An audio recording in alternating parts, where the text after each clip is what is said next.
Halo, Assalamualaikum warahmatullahi wabarakatuh. Perkenalkan, nama saya Mahdi Dava Maulana dengan NIM P272260211161 dari Prodi D3 kelas 1B jurusan Fisioterapi. Kali ini saya akan menjelaskan sedikit tentang anatomi syaraf. Mestinya kalian tidak asing dong dengan sistem syaraf. Tapi apa sih sebenarnya sistem syaraf itu? Nah, sistem syaraf adalah sistem yang mengatur dan mengendalikan semua aktivitas tubuh seperti berjalan, menggerakkan tangan, mengunyah makanan, dan lainnya. Sistem syaraf juga bertanggung jawab mengendalikan sebagian besar tubuh, baik secara somatik atau sadar, maupun secara otonom, yaitu tidak sadar. Sistem syaraf tersusun dari jutaan sel syaraf atau yang biasa disebut neuron yang saling terhubung. Neuron ini merupakan komponen utama dari sistem syaraf. Sistem syaraf juga mempunyai beberapa fungsi, di antaranya yang pertama, menerima informasi dari dalam maupun dari luar melalui afferent sensory pathway. Yang kedua, mengkomunikasikan informasi antara sistem syaraf perifer dan sistem syaraf pusat.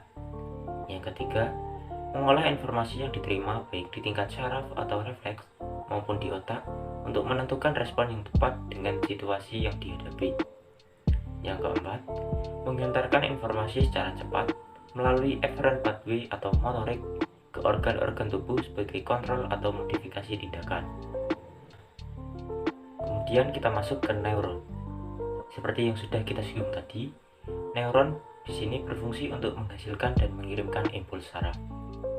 Neuron sendiri tidak mengalami mitosis atau pembelahan.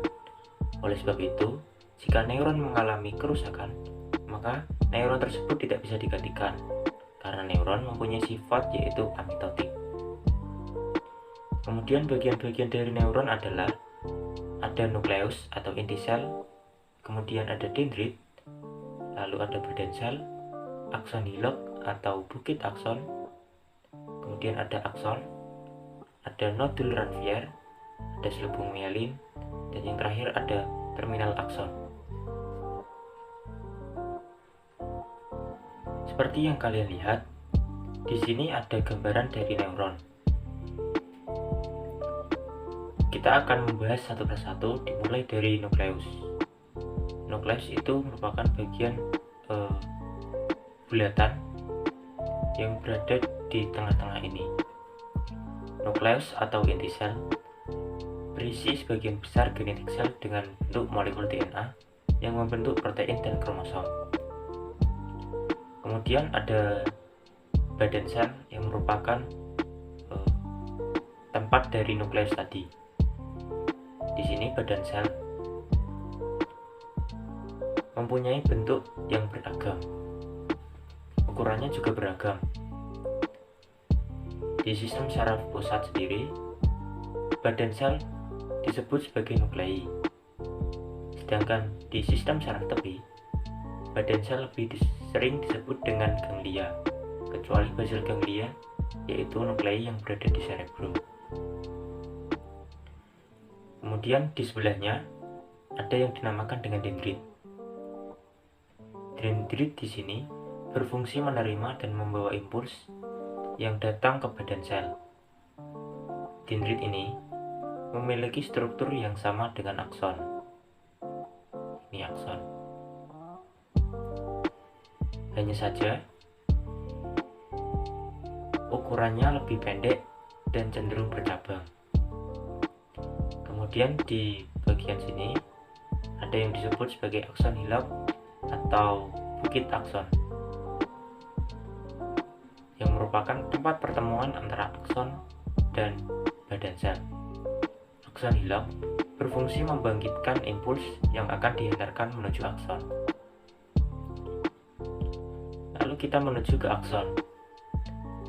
Setiap sel saraf hanya memiliki satu sel akson. Akson berfungsi membawa impuls saraf keluar dari sistem sel. Akson sendiri lebih panjang daripada dendrit tadi dan bisa mencapai 100 cm. Membran akson disebut juga dengan akson lemma. Kemudian ada nodus Ranvier. Nodus Ranvier ini merupakan bagian dari akson yang tidak tertutupi oleh selubung myelin.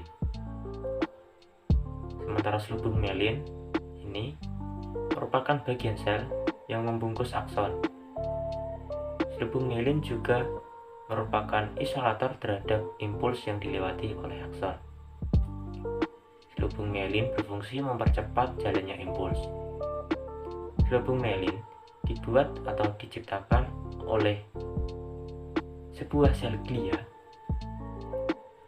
di sistem saraf pusat.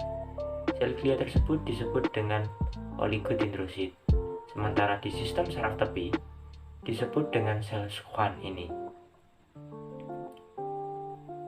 Kemudian yang terakhir ada terminal akson, yang merupakan tempat bertemunya sel saraf dengan sel saraf lainnya. Pada terminal akson ini terdapat sinaps, yaitu pertemuan antara dua terminal akson. Di sinaps ada cairan yang disebut sebagai neurotransmitter. Neurotransmitter memungkinkan untuk menyampaikan impuls dari satu saraf ke saraf yang lain. Sekian hal yang dapat saya sampaikan mengenai anatomi saraf.